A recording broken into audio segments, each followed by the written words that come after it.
Hello the channel, welcome back everyone. Hope you're all doing well and looking forward to another big weekend coming. The international week storm has come a week earlier this international break. We're a wee bit earlier after the essence change. I'm not going to go into the sort of Twitter posts and stuff like that, but there we go. Some people have come on and said things like, that I'm sort of whining or whatever, but that's up to them. That's their view. Obviously, with division systems, people, will think it's better for them if divisions are there. And I'm not just saying I don't like divisions because it gives away some sort of ROI or whatever. For me, there's other reasons I don't like divisions, but that's what it is. All the information's on Twitter. Hopefully, get some points across to Sorare, and hopefully we can all move forward in terms of making things a lot better. First and foremost, been no rewards video this week. So we'll just have a quick recap of that. I was at Celtic Park last night, which was unbelievable, credible result for Celtic. So absolutely no complaints there. Really went toe to toe with obviously second team Bundesliga Leipzig and beat them. So yeah, a brilliant performance. Was absolutely buzzing, but wasn't really in the house at a time to do rewards. So yeah, I've moved myself out of the way so that we can press enter. I think there's been some promotions, etc. So that's not too bad. And some relegations as well. Again, one of the points I made is just a sort of fun thing, etc. You can do better. I get all that. Out of all of these sort of relegations, etc., most of them are in relation to DMPs. So if people think that's part of the game, that's fine. That's obviously everybody's entitled to their own opinion on that. I think we should try and work towards making things better. So did pick up a lot of boxes and a couple of cards. Nothing really that was sort of too high in terms of the tiers, but tier 4 in cap 260, super tier 5 in contender, tier 2 in cap 260 as well. Neymar sort of letting me down, come on and got injured, and a tier 3 in cap 260 as well. So not a bad weekend, no real sort of cash, which is obviously everybody's sort of chasing these days. And these were the pools. So super rare wise, pretty pleased with Harry Wilson. I mean, I think he's not really actually starting at the moment, so that was pretty reasonable. Gorka Gurizeta, never really heard of, doesn't really score very well. Mika God's a reasonable tier 2, I quite like Mika God's. So not too bad. I mean, I guess the Harry Wilson one's probably as best you're going to get for like a tier 4, but he doesn't really sort of start. Was done pretty well when he came on. I watched that game, scored 2 goals, but he's not a starter at the moment. So hopefully he gets that place and that can turn out half decent. So anyway, back to Celtic. I haven't done the prediction for the weekend yet, so I'm just going to go over a quick review from last night. For that, move myself out of the way again because Jobsant was getting in my face there down the bottom right hand corner. And then we'll have a look at the game week preview, and maybe we won't be picking some lineups this early just because I haven't even done the Celtic prediction for Predictor 5 yet, but there we go. Celtic played very well. 3-1 against Leipzig, played great, did concede from a corner, so it wasn't as if giving loads of chances away from sort of open play. Trusty went down relatively early, and basically he was like, looked as if was going to be an issue. Then he continued and he looked okay. 10 out of 11 here because Greg Taylor started ahead of Valley. So remember, this is a prediction for midweek against Leipzig, not the prediction for the weekend.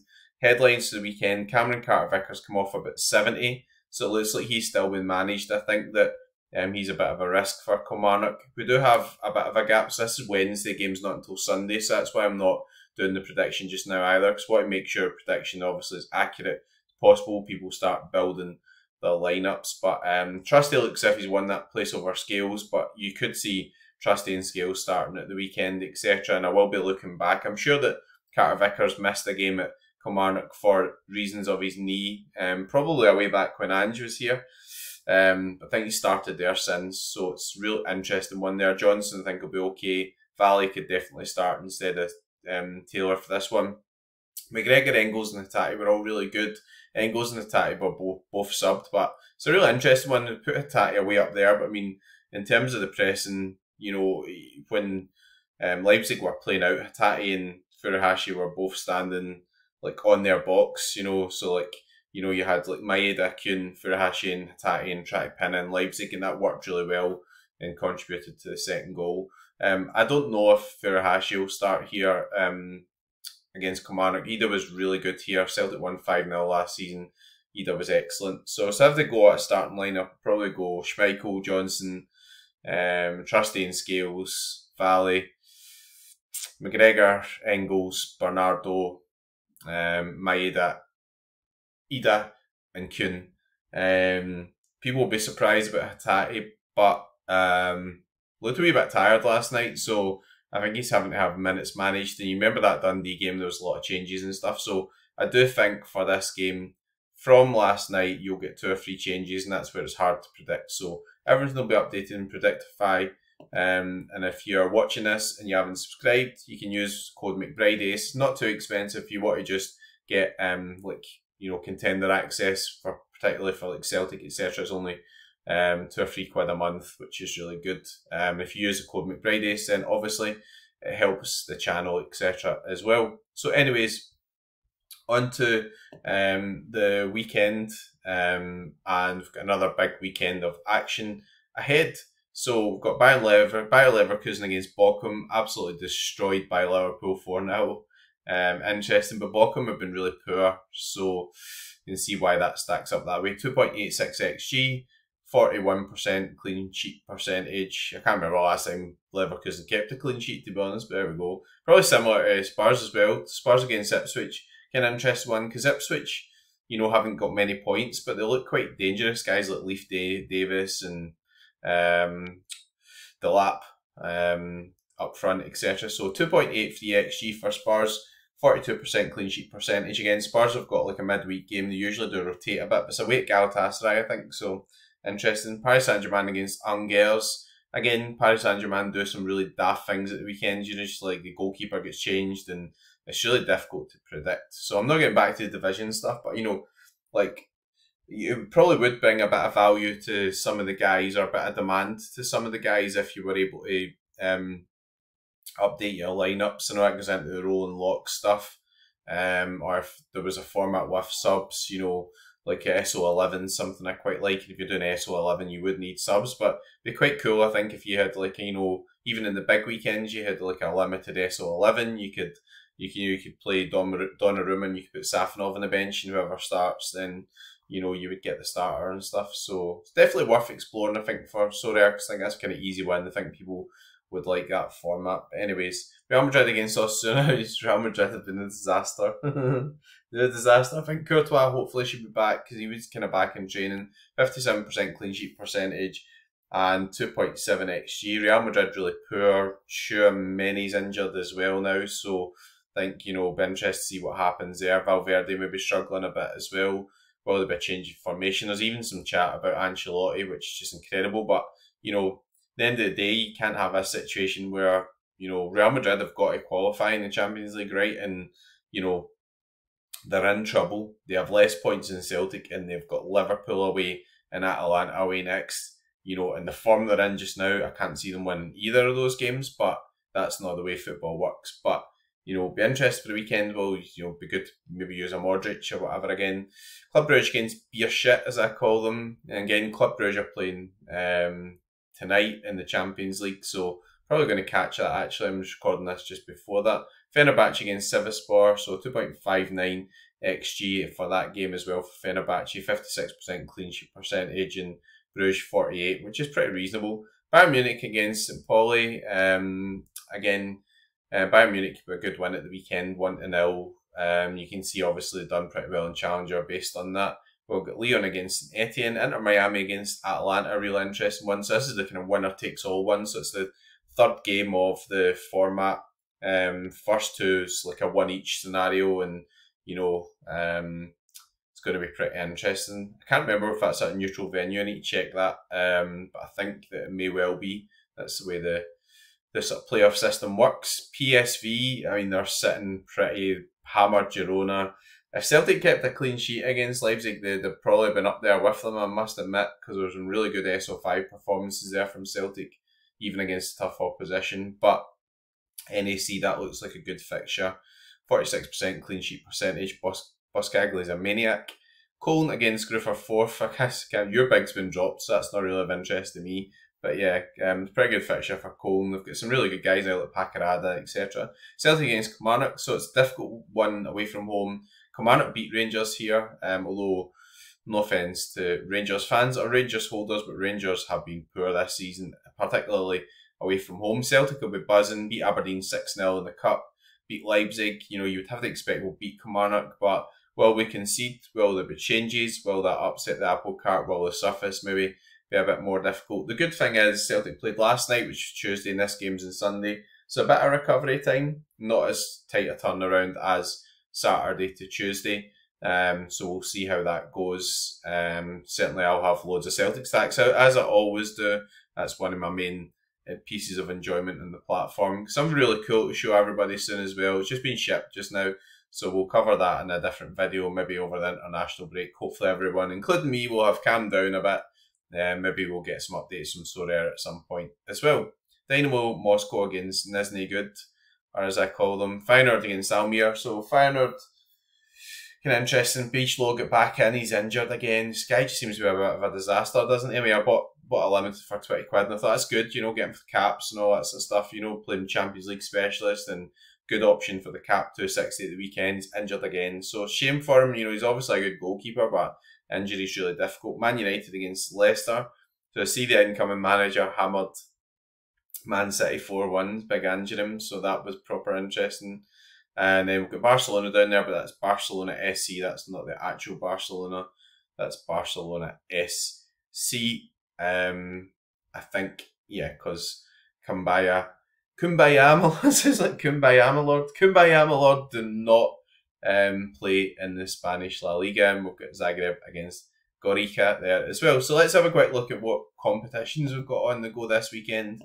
I do think we've got an Essence comp, which is just like sod's law in it. So after the Essence changes and everybody not being happy with that, I'm not going to pick any teams. I can't be bothered. Like, sorry, I know like that's why people are watching and stuff. But so we'll get the in-season select your target.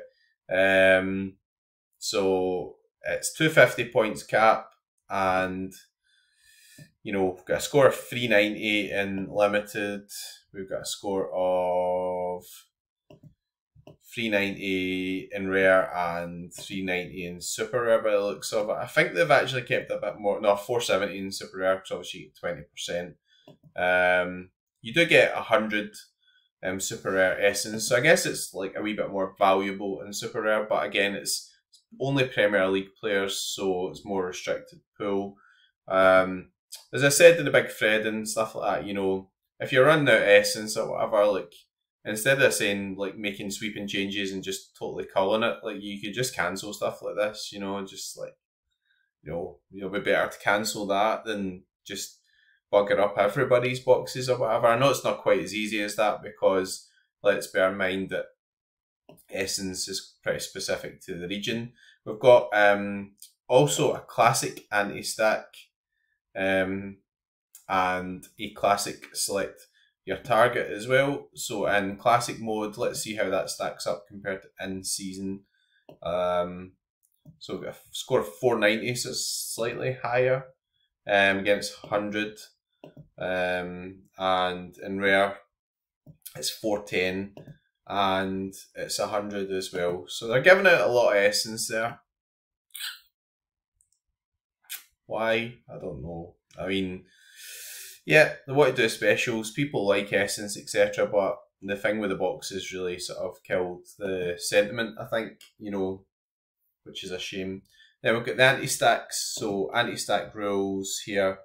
We do have some star rares in there, which is really good. Max 1 players from the same club, so pretty interesting. As I said, so I'm not going to do any lineup building, to be honest. Probably just have a quick chat again. So yeah, information-wise, in terms of like Celtic, you know, it's too close to really discuss after the game last night. But I think you know, if I was picking a Celtic lineup, obviously Kasper Schmeichel, Alistair Johnson, I think should be okay. I mean, he does go away with Canada, but when he goes with Canada, they're only playing friendlies because they're a host. So I think he's a bit safer because, you know, obviously you could have like Scales and Carter Vickers starts because Trusty's like basically played like all the minutes of all the games recently, and he was in the American squad as well. Plus he got a wee kick, so centre back's a bit more difficult to call. Johnson will be popular in midfield. Will there be some sort of, you know, minutes managed? I would hope Callum McGregor will be okay again because obviously he missed a few games recently, but he was absolutely outstanding against Leipzig. He was so good. And then assuming people are fit, you know, obviously Nicholas Kuhn there as well. Ida could be a good differential. I think he might start, to be honest. And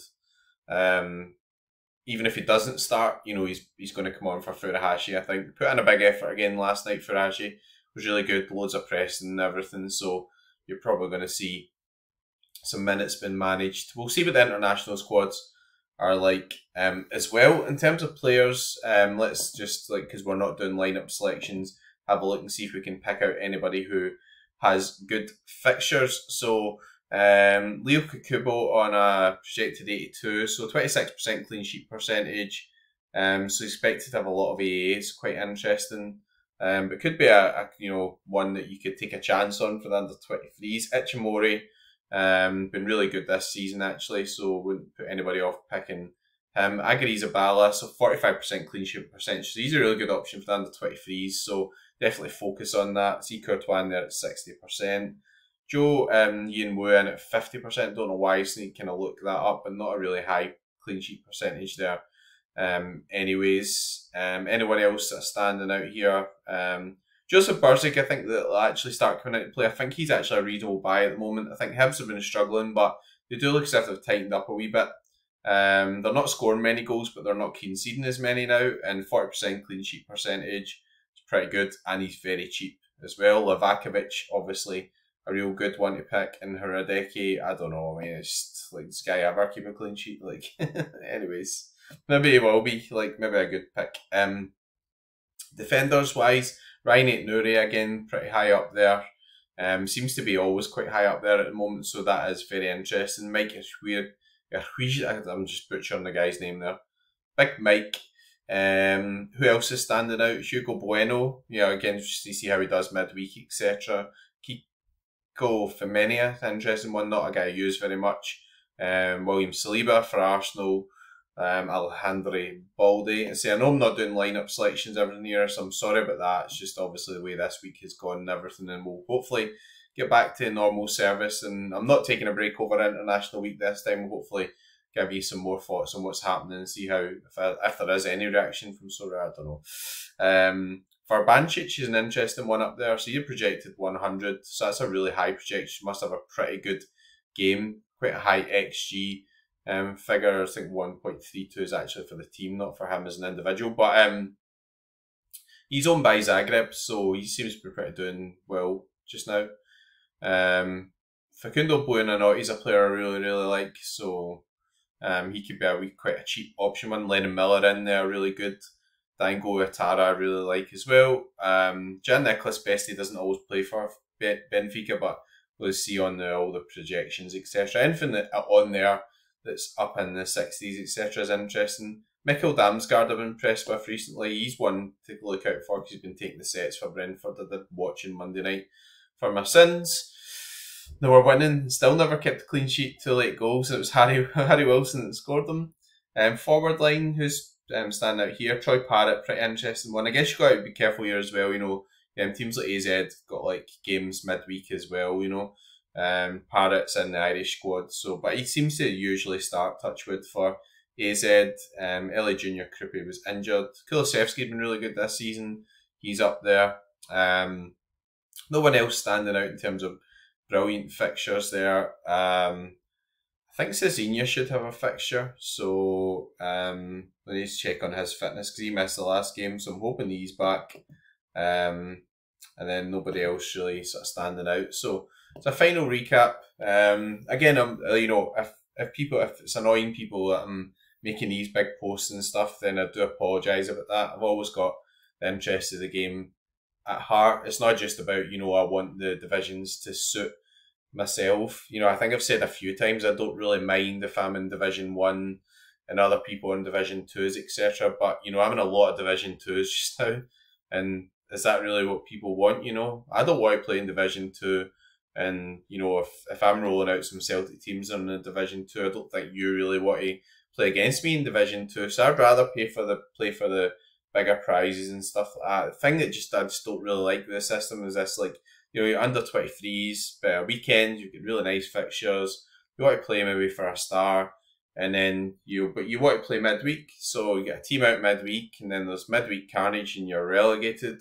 Maybe a longer format of it, like a rolling ranking over a couple of game weeks or whatever, would be a wee bit better. Would also maybe encourage people to play. At the moment, if you don't enter, you retain your entry. So if there's a rolling ranking and somebody misses a midweek, then actually to maintain your ranking, it becomes better to play than it does not to play, because if you don't play, it goes in as like a relegation DNP, and then it makes you more likely to go down. So then might encourage you to buy more players to play and stuff. So it's maybe some work to be done there as well. I think I've said it before, like, obviously Celtic is my main connection to the game and everything here. I love the under 23s, but I don't like the current format. I just feel like there's no cash version of the under 23s.